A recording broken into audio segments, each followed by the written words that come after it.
नमस्कार, बखबर में आपका स्वागत है। मैं हूं राघवेंद्र सिंह। बखबर में आज हम बात करेंगे मध्य प्रदेश के मौसम के बारे में। दरअसल मानसून रूठ गया है और भादों का महीना जो सूखा जा रहा है। शुरुआत ऐसी हुई कि मुख्यमंत्री शिवराज सिंह चौहान को महाकाल के दरबार में हाजिरी लगानी पड़ी और वहां मध्य प्रदेश में बारिश की गुहार करनी पड़ी। और ये पहला मौका है जब भादों के महीने में, भाद्र पक्ष में, महारुद्राभिषेक महाकाल के दरबार में हुआ हो। उसकी वजह ये, मुख्यमंत्री शिवराज सिंह चौहान ने मध्य प्रदेश पर आए अवर्षा के संकट से राज्य को उबारने के लिए भगवान महाकाल से दरकार की, गुहार की और उनको उम्मीद है कि इससे मध्य प्रदेश में अब अवर्षा की स्थिति घटेगी, क्योंकि महाकाल सब पर कृपा करते हैं। आज इसी पर विस्तार से बात करेंगे कि मध्य प्रदेश के आधे से ज़्यादा हिस्से पर सूखे का साया है। कुछ जिले ऐसे हैं जहां औसत से कम बारिश हुई है और उनमें भोपाल सहित इंदौर, ग्वालियर, उज्जैन, आगर मालवा, अलीराजपुर, अशोकनगर, बड़वानी, बैतूल, बुरहानपुर, दतिया, देवास, धार, गुना, हरदा, झाबुआ, खरगोन, खंडवा, मंदसौर, मुरैना, नर्मदापुरम, नीमच, रायसेन, राजगढ़, रतलाम, सीहोर, शाजापुर, श्योपुर कला, शिवपुरी, विदिशा, बालाघाट, छतरपुर, छिंदवाड़ा, दमोह, मंडला, नरसिंहपुर, रीवा, सतना, सागर, सिवनी, शहडोल, सीधी, सिंगरौली और टीकमगढ़ ऐसे जिले हैं जहां औसत से कम बारिश हुई है। इसका मतलब कि मध्य प्रदेश के किसान संकट में हैं। धान की फसल को नुकसान हुआ है, सोयाबीन की फसल सूख रही है। तो ऐसे बहुत सारे मुद्दे जिस पर लोग चिंतित थे और अन्नदाता भगवान से आस लगाए हुए हैं। शिवराज ने आज शिव का इसलिए रुद्राभिषेक किया है। इस पूरे मुद्दे पर विस्तार से बात करने के लिए हमारे साथ जुड़ेंगे हमारे दो वरिष्ठ पत्रकार साथी। स्काइप पर रहेंगे देवदत्त दुबे जी और डॉक्टर राहुल रंजन स्काइप पर, और ग्रामीण परिवेश के जानकार रमेश सिंह जी हमारे साथ जुड़ेंगे टेलीफोन लाइन पर।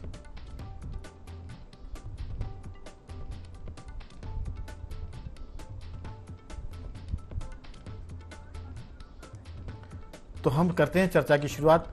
डॉक्टर राहुल रंजन, मेरी आवाज सुन पा रहे हैं? डॉक्टर राहुल, मेरी आवाज सुन पा रहे हैं? हाँ, आपकी आवाज आ रही है। दरअसल ये जो सारा मामला है, मानसून जो है प्राकृतिक संकट है, लेकिन इस प्राकृतिक संकट से उबरने के लिए सरकार और जनता को मिलकर काम करने की ज़रूरत है। अब ये लोग कह सकते हैं कि आखिर जनता क्या क्या कर सकती है। जनता इसमें बहुत सारे काम कर सकती है। खासतौर से हम किसानों की बात करें, क्योंकि किसान सर्वाधिक संकट में है, और किसान संकट में है तो फिर मध्य प्रदेश भी संकट में होगा, महंगाई बढ़ेगी, अन्न का संकट पैदा होगा। किसान ऐसे उबर सकता है इस पूरे मामले में कि जब बारिश होती है तो खेत का पानी खेत में रहने दे, उसकी मेड़बंदी कर ले, और जहाँ बोर है, उसके जहाँ कुएं हैं उसके पास गड्ढा करे, ताकि बारिश का पानी वहाँ उस गड्ढे में भर जाए और उस भरे हुए गड्ढे से कुएं या ट्यूबवेल रिचार्ज हो जाए।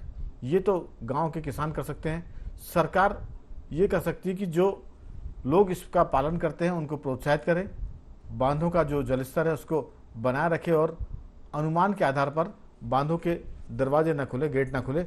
इस पर आपकी राय कि आखिर मध्य प्रदेश के मुख्यमंत्री को जो सबसे बड़े दाता हैं शिव यानी महाकाल, उज्जैन में जाना पड़ा उनके दरबार में, और आज भादों के महीने में महारुद्राभिषेक हुआ है। ऐसा कहा जाता है कि भादों के महीने में महारुद्राभिषेक नहीं होता है।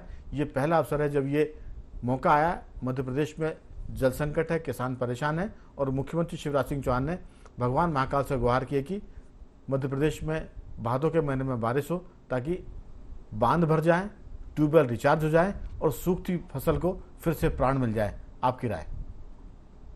राघवेंद्र जी, क्या है कि कुछ तो प्रकृति से निर्मित आपदाएं होती हैं जी, लेकिन आप 100% ये नहीं कह सकते कि प्रकृति के ऊपर भी सब सारी आपदाएं मनुष्य के ऊपर या किसानों के ऊपर आपदाएं जो है प्रकृति ही लेके आ रही है। बहुत हद तक हम भी उसके लिए दोषी हैं। हमारे बहुत प्रयास ऐसे होना चाहिए कि जो कम से कम खेती किसानी में जो लोग लगे हुए हैं, किसान लगे हुए हैं, कम से कम इतनी चिंता तो हो कि यदि आपात स्थिति आ जाती है, कम बारिश हो जाती है या कोई सूखे की स्थिति आती है, तो कम से कम जल का संसाधन, तो जल की पर्याप्तता तो हमारे पास हो। सरकारें इस दिशा में उतना प्रयास कर सकती हैं जितना उनके लिए संभव है, लेकिन सरकार आसमान की पूरे पानी जो बरसता है उसको रोक तो नहीं सकती, उसको रोकने का काम तो मनुष्यों को करना पड़ेगा, किसानों को करना पड़ेगा, और खास तौर से किसानों को इसकी आवश्यकता पड़ती है। और नदियों से या फिर नहरें काट दो, बड़े बड़े नदियों से नहरें आप पहुंचा देते हो खेतों तक, इससे भी समस्या का समाधान हो नहीं सकता, क्योंकि जब बारिश नहीं होगी तो नदियों में पानी कहाँ से आएगा, तालाब कहाँ से भरेंगे, आपको स्टोरेज तो करना पड़ेंगे। दूसरी स्थिति ये इसलिए बदल रही है कि मध्य प्रदेश, क्योंकि मूलतः से ये होता था कि गेहूं, चना, मूंग इस तरह की फसलें करता था और धान की खेती यहाँ कम होती थी, लेकिन पिछले कुछ वर्षों से धान की खेती यहाँ होने लगी है और धान में पानी बहुत अधिक मात्रा में लगता है बाकी अन्य फसलों की अपेक्षा। गड्ढे बनाना पड़ते हैं और गड्ढे बहुत पहले भरे जाते हैं और बरसात जैसी आती है वो गड्ढे भरे जाते हैं और उसके बाद धान की रोपाई होती है। और धान में पर्याप्त मात्रा में जब तक वो पकने की स्थिति में नहीं आता तब तक कुछ ही समय तक छोड़ दीजिए, बाकी पानी की पर्याप्त उपलब्धता चाहिए। अब पानी बचा नहीं। मध्य प्रदेश में भी देखिए कि पूरे देश की स्थिति ऐसी हो रही है कि भादों में पलाश खिल चुका है, तो पलाश खिलने का ये संकेत ये होता है कि मानसून की विदाई हो गई है। तो मानसून की विदाई तो हो गई। यदि ये कहें कि सरकार या शिवराज सिंह चौहान जाकर के यदि पूजा अर्चना करते हैं तो ये पूजा अर्चना से मामला सधने वाला नहीं है कि देवी देवता आप सुनने की स्थिति में नहीं बचे कि मनुष्य अपनी रक्षा खुद करे, अपनी बचत खुद करे, अपना पानी, क्योंकि जल संकट विश्वव्यापी संकट है, कोई मध्य प्रदेश का संकट अकेला नहीं है। ये वायुवान जिस तरीके से जलवायु का परिवर्तन हो रहा है उस तरीके से पानी की उपलब्धता कम होती जा रही है। खेतों को छोड़ दो, पीने के पानी की उपलब्धता कम हो रही है। तो अब किसानों को जो तालाब या फिर गड्ढे पोखरे जो है, या राघवन जी याद होगा उत्तर भारत में आप जाइए तो हर गांव में आपको 2-3 1-2 पोखर आपको मिलेंगे और बड़े तालाब आपको मिलेंगे, और ये कॉन्सेप्ट पूरे भारतवर्ष में चलता रहा। और ये हुआ कि पिछले कई वर्षों में हरदा की बेल्ट को देखिए आप और बाकी जगह मध्य प्रदेश के जहां पानी की कमी है वहां तालाब खुदवाए गए और तालाब को खोदा गया, उनमें पानी भरा गया। लेकिन जब खुदा उस वर्ष तो भर गया, इसके बाद हुआ ये कि तालाबों के इर्द गिर्द एंक्रोचमेंट हो गया, लोगों ने ध्यान नहीं दिया, न उसके भराव की चिंता की। अंततः ये हुआ कि तालाबों के ऊपर अतिक्रमण हो गया और तालाब हो गए समाप्त। अब पानी जो आता है आसमान से गिरता है, अब स्थिति ये हुई कि वो नालियों के या फिर बड़े नालों के बहाने या छोटी नदियों के बहाने वो सीधे सीधे बह जाता है और बहने के बाद में उसकी स्थिति न किसानों को लाभ पहुंचाती है न कुछ, मतलब आसमान से पानी गिरा और बर्बाद हो गया। बिल्कुल। तो हम पानी को दरअसल राहुल जी इसके लिए छोटे छोटे स्टॉप डैम की जरूरत है, जो बड़ी नदियों की सहायक नदियां हैं उन पर भी काम करने की जरूरत है। और जो आपने कहा कि अगर ऋतु परिवर्तन हो रहा है, जलवायु बदलाव हो रहा है, तो फिर आपको नीचे के लोगों को जागना पड़ेगा, किसानों को, आम जनता को। हम इस पर विस्तार से बात करेंगे। लेकिन देवदत्त जी, दरअसल अवर्षा के बाद इस मौसम में मध्य प्रदेश में 7000 मेगावाट की डिमांड होती थी बिजली की, क्योंकि बारिश की वजह से खेतों में पानी भरा होता था और इसके साथ साथ बिजली की ज़रूरतें कम पड़ती थी। अब इस समय मांग दुगनी हो गई है, लगभग 14000 मेगावाट से ऊपर की डिमांड है और 7000 मेगावाट की डिमांड हुआ करती थी। मध्य प्रदेश सरकार ने जो बिजली पश्चिम बंगाल और पंजाब को दी जा रही थी 400 मेगावाट, उसको रोक लिया है। मध्य प्रदेश के किसानों को देने की बात हो रही है, इसके अलावा और इसकी तैयारी चल रही है। लेकिन जहां 10 घंटे बिजली मिलती थी, अब सरकार ने बिजली संकट को देखते हुए उससे घटाकर 7 घंटे कर दिया है। उम्मीद करते हैं कि जो व्यवस्था की जा रही है 2-4 दिनों में ये संकट थोड़ा सुधरेगा और किसानों को 8 से 10 घंटे के आसपास बिजली मिलेगी। लेकिन अभी तो किसान संकट में है, सोयाबीन सूख रहा है, धान के खेत जो हैं वो सूख रहे हैं। और अगर हम कांग्रेस की बात करें तो उन्होंने कहा कि सूखी हुई फसलों का सर्वे कराने की जरूरत है। आपकी राय? बिजली का संकट, आसमान तप रहा है, पाताल का में जो पानी है उसका वाटर लेवल नीचे जा रहा है, ये दोहरे तेरे संकट है, किस ढंग से देखते हैं आप? पानी सब सोन की स्थिति हो गई है कि पानी के बिना क्या क्या, बिजली, सूखा, सब कुछ। और ये सब इसका असर भी उस समय पड़ेगा जब चुनाव होंगे, इसलिए और चिंता बढ़ गई है। वैसे तो ये प्रत्येक मानव की चिंता है, क्योंकि जब किसान परेशान रहेगा तो सब परेशान रहेंगे।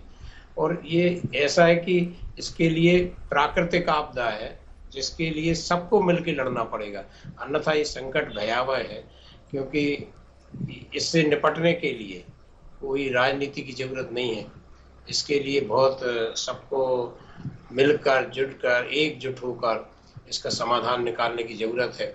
जिस तरह से बिजली के बिना अब हम वैसे हो जाते हैं जैसे ऑक्सीजन के बिना शरीर हो, हर अपने एसी सब जगह सब लोग थोड़ा थोड़ा कटौती करें, जो शहरों में रह रहे हैं वो किसानों को बिजली दें, क्योंकि यदि किसान परेशान हो गया, खेती की उपज नष्ट हो गई तो फिर बहुत दिक्कत जाएगी।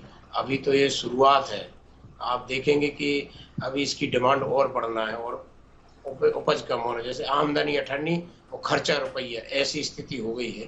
तो इसका देवदत्त जी, अनुपात दरअसल हम सबको याद है बिजली, सड़क और पानी का महत्व कांग्रेस और भाजपा से ज़्यादा कौन जानता हुआ। कांग्रेस ने बिजली सड़क पानी के चलते सरकार खो दी थी और बिजली सड़क पानी का अच्छा इंतजाम करने के कारण बीजेपी सरकार में बनी हुई है। लेकिन अगर बिजली का संकट बढ़ेगा, किसानों को ज़रूरत पर बिजली नहीं मिलेगी, तो फिर आने वाले चुनाव में इसका खामियाजा भी जो सत्ता पक्ष है भाजपा उसको भुगतना पड़ेगा। लेकिन अभी अच्छी खबर ये निकल कर आ रही है कि सरकार किसानों के लिए बिजली का इंतजाम कर रही है और उसमें 400-500 मेगावाट बिजली ऐसी है जो बाहर जो बेची जाती थी उसको उन्होंने रोक लिया है। लेकिन जो मैंने कहा कि बीएसपी कहते थे बिजली सड़क पानी, अगर सड़क ठीक नहीं है, पानी नहीं है और बिजली नहीं है तो फिर सरकारें संकट में आती है और ये संकट अभी पानी को लेकर दिख रहा है। आपका इसमें क्या कहना है, चुनाव पर इसका कितना असर पड़ सकता है? बिल्कुल, और ये संकट की जो भयावहता है वो उसी समय पता चलेगी जब नवंबर दिसंबर फसलें सूखे के कारण आ नहीं पाएंगी, मार्केट में व्यापारी जा नहीं पाएगा, और दूसरी बोनी होती है फिर उसी समय। तो जब खेत में बतर नहीं रहेगा, जब उसको बोने की स्थिति नहीं रही, तब बहुत आक्रोशित रहेगा किसान यानी कि मतदाता। तब वो किस पे गुस्सा निकालेगा, वो सरकार पर गुस्सा निकालता। तो इसलिए तो सरकार की चिंता बढ़ गई। जिस तरह से आज शिवराज जी वहाँ महाकाल लोग गए और वहाँ सब उन्होंने पूजा पाठ किया जिसका आपने जिक्र किया। अभी तो ये सबको जरूरत है करने की प्रार्थना, क्योंकि किसान का खुशहाल होना जरूरी है। किसान भाग्य विधाता ही तो है ही, सरकार निर्माता भी है प्रदेश में। आप देखेंगे कि मंदसौर गोलीकांड के बाद किसानों का मुद्दा कांग्रेस ने पिछले 2018 के चुनाव में चलाया और वो सरकार में आ गई। तो ये सरकार निर्माता है, इसकी मदद है जो वो सबको करना पड़ेगी। और सरकार को तो पूरे और खजाने से लेके जहां से भी जैसा हो इसका इंतजाम करना पड़ेगा। अभी बेच रहे थे, कुछ महीनों के लिए खरीद भी सकते हैं बिजली, क्योंकि किसान के लिए तो ये जरूरी है। ये चुनाव बिल्कुल, जो खबरें आ रही है वो देवदत्त जी, खबरें तो यही आ रही है कि सरकार इस मामले में युद्ध स्तर पर काम कर रही है। लेकिन अगर बिजली मिलेगी तो माना जाएगा कि सरकार ने काम किया, और बिजली कोशिश करने के बाद भी नहीं मिली तो ये एक तरह से बैकफायर भी करेगा। हमारे साथ रमेश सिंह जी जुड़े हुए हैं। रमेश सिंह जी, संकट बढ़ता जा रहा है। मध्य प्रदेश के जो ज़िले हैं बताते हैं कि 45 जिलों में संकट बढ़ा हुआ है और 27 जिले ऐसे हैं जहां संकट बढ़ सकता है, क्योंकि वहां सूखे की स्थिति बन रही है। तो कहीं ना कहीं बांध खाली है। मैं आपको बांधों का जिक्र कर दूं कि मध्य प्रदेश के जो बड़े बांध है, बरगी बांध जौलपुर जो है वो 6% खाली है। इंदिरा सागर बांध जो खंडवा में है वो 12.5% खाली है। कोलार सीहोर का जो बांध है जिससे भोपाल को पानी मिलता है वो भी जो है 29% खाली है। होशंगाबाद का जो बांध है तवा जिसकी हम बात करते हैं वो 9.3% खाली है। कलियासोत बांध 30% खाली है भोपाल का। भोपाल के आसपास संकट गहराता हुआ लग रहा है। केरवा बांध भी जो है वो 36.3% खाली है। तो राजघाट अशोकनगर में जो बांध है उसकी स्थिति 15% खाली है, और हलाली बांध जो विदिशा के पास है वो 55% खाली, यानी आधे से ज़्यादा खाली है।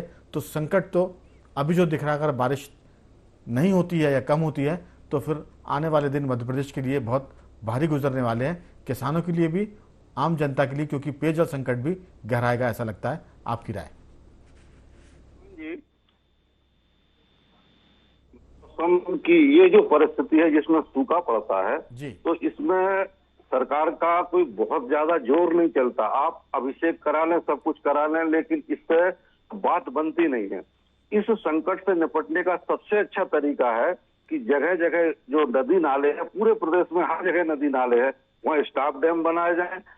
इसके बाद जमीन के अंदर रिचार्जिंग करने के लिए जो छोटे छोटे तालाब है, ये किसानों को सोचना होगा। मैं आपको बताऊं, हमारे क्षेत्र में जगह जगह स्टॉप डैम बने हुए हैं, जगह जगह हमारे यहाँ तालाब भी बने हुए हैं। तो आज स्थिति यह है कि हम इस विषम परिस्थिति में, भीषण गर्मी पड़ रही है, भीषण सूखा है, इसके बावजूद भी अपनी फसल बचाए हुए है। ट्यूबवेल भी साथ दे रहे हैं, क्योंकि नदी नालों में जो पानी रुका हुआ है वो किसी न किसी तरीके से ट्यूबवेल को रिचार्ज कर रहा है। अब ये कितना लंबा खिंचता है सूखा और कितना ये साथ देते हैं, एक अलग बात है। ये एक स्थापित तथ्य है कि ऐसी परिस्थितियों से निपटने के लिए आप मानसून पे या रुद्राभिषेक पे डिपेंड नहीं रह सकते। इसके लिए हमें मानवीय उपाय करने होंगे और इसका सबसे अच्छा तरीका ये है, मैं आपको बताऊं, प्रदेश की नहरें हैं, नहरों का पानी बहुत ज्यादा वेस्टेज जाता है, नदियां लबालब बहती है। तो इसका एक सबसे अच्छा तरीका ये हो सकता है कि 500 या 1000 फीट पे 1000 फीट की ड्रिलिंग करके सरकार करवाए और उसमें वैज्ञानिक तरीके से ऐसे रिचार्ज पिट बनाए जाए कि जितना भी जो पानी वेस्टेज जाता है वो उनमें जाए और जब भी सूखे की स्थिति आए तो किसानों को ट्यूबवेल के माध्यम से पानी मिल जाए।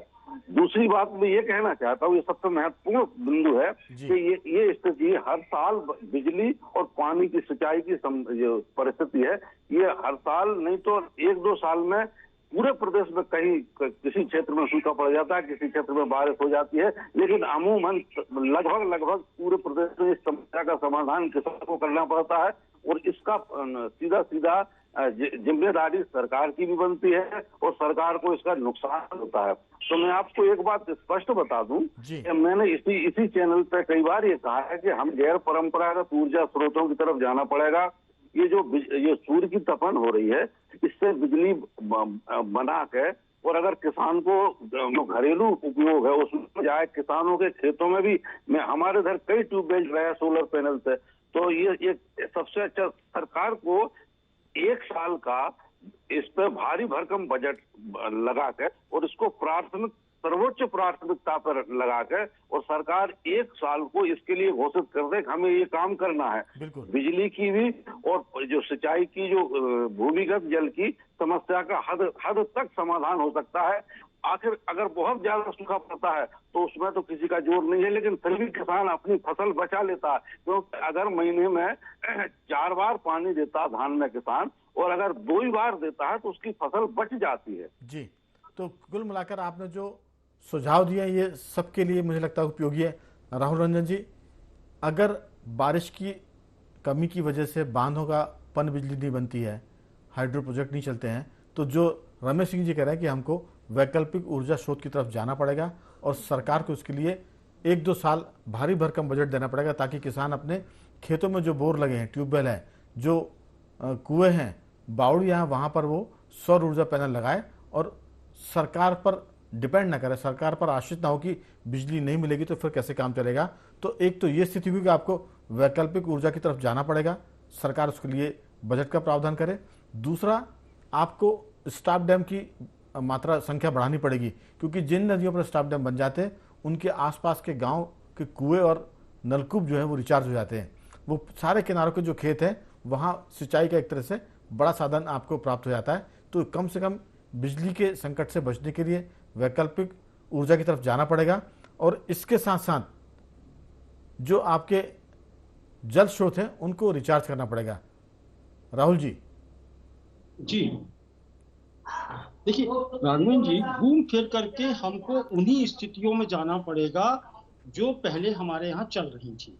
पुरातन समय में आप देख लिए, भारत में आज़ादी के बाद में जिस तरीके से पानी के संधारण की व्यवस्था हुई थी, आप ये देखिए गांव-गांव में आपको पोखर दिखाई देते थे, जो बावड़ियां दिखाई देती थी, कुएं दिखाई देते थे। अब गांव से कुएं लापता हो गए हैं, बावड़ियां लापता हो गई हैं, पोखर लापता हो गए हैं। ये जो संस्कृति में हमारे पास था, आपको वहीं वापस जाना पड़ेगा, तब जाकर के ये पानी की व्यवस्था हो पाएगी।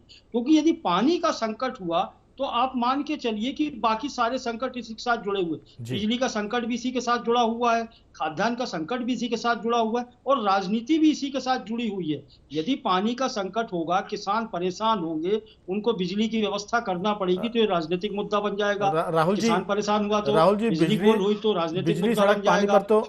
बिजली सड़क पानी पर तो मध्य प्रदेश की राजनीति के प्राण बसते हैं। अगर बिजली सड़क पानी का संकट है तो ये समझिए कि वो सरकार संकट में है।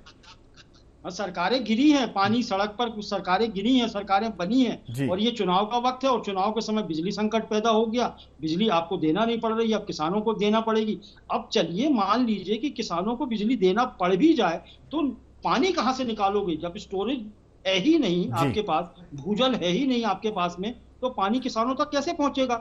ट्यूबवेल में तो पानी ही नहीं आ रहा है, क्योंकि स्टोरेज, यदि आप देखिए तो कम से कम ग्रामीण क्षेत्रों में भी 300 फीट से 400 फीट से नीचे पानी जा चुका है, कहीं कहीं तो 600 और 800 फीट तक पानी नहीं मिल रहा है। ऐसी स्थिति में किसान अपनी फसलों को कितना जिंदा कर पाएगा? और मध्य प्रदेश का वो किसान राहुल जी, जिसके पास में पानी की वैकल्पिक व्यवस्था नहीं है, राहुल जी इसके लिए रमेश सिंह जी ने कहा कि जो नहरें हैं, नहरों के किनारे सीपेज बहुत होता है।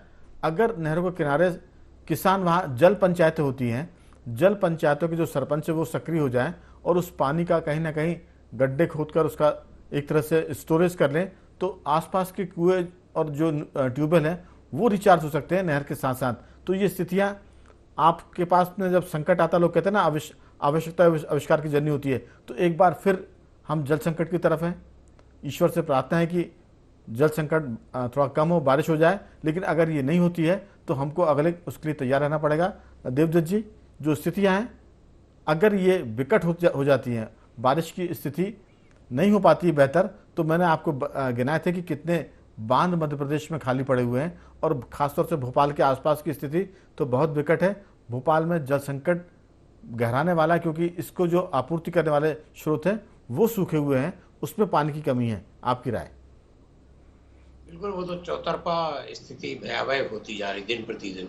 अभी वाकई में लेकिन जो गांव में नाले बह रहे हैं वो रोके जा सकते, बोरी बनान, टेम्परेरी बोरी बनान भी कर दिया जाए तो कम से कम वो पानी रोक सकता है। नहीं तो अभी तो मानव की समस्या, फिर जानवरों की भी समस्या आएगी, वो कहाँ पानी पिएंगे। सिंचाई ये बहुत बड़ा इशू है, जिससे ऐसा नहीं है कि सब समझ रहे हैं। सरकार ने इसलिए आपात बैठक भी बुलाई, वो सब वो कर रहे हैं।